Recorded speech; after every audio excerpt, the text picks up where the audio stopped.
आपण पाहतोय दिल्लीतली ही दृश्य आहे। संसदेचं हे पावसाळी अधिवेशन सुरू आहे। चढावा चोर गद्दी छोड अशा प्रकारे या ठिकाणी ही दानपात्र ठेवून राम मंदिरातील चोरीवर निशाणा साधण्यात आलेला आहे। विरोधकांची जोरदार घोषणाबाजी इथे सुरू आहे। सर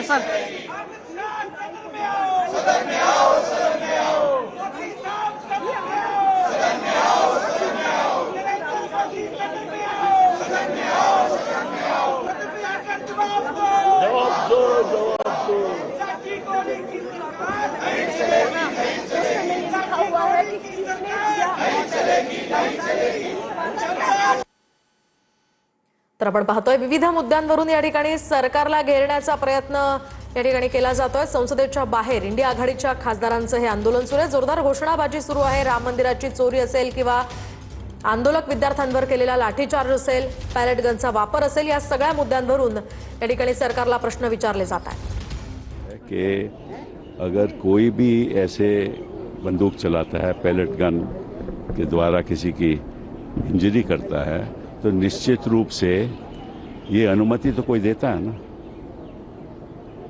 हाँ, अगर कोई कहता है कि एसडीएम ने अनुमति दी, तो क्या हमारे गृह मंत्री ने कहा कि एसडीएम ने गलत किया? आज तक कोई बयान आया गृह मंत्री का? नहीं आया ना। क्यों है चुप गृह मंत्री? इससे साफ जाहिर है कि उनकी सहमति से ही ये हुआ है। अदरवाइज वो कहते कि एसडीएम ने गलत काम किया है। एक तरफ तो भाजपा कह रही है कि कोई ऐसा हुआ ही नहीं, कोई पैलेट गन चली ही नहीं। भाजपा के कई लोगों ने ये बात कही ना। फिर जब साबित हो गया कि चली, जब राहुल गांधी ने दिखा दिया कि उनके मुखड़े पे, आंख में पैलेट गन है, बॉडी पे इंजरी है, तो इनको मानना पड़ा। और फिर गृह मंत्री चुप क्यों है? ये सवाल उठता है ना। इसलिए राहुल गांधी ने कहा कि ऑब्वियसली उनकी सहमति है और उनको जिम्मेदारी लेनी पड़ेगी। इसलिए वो हाउस में नहीं आ रहे।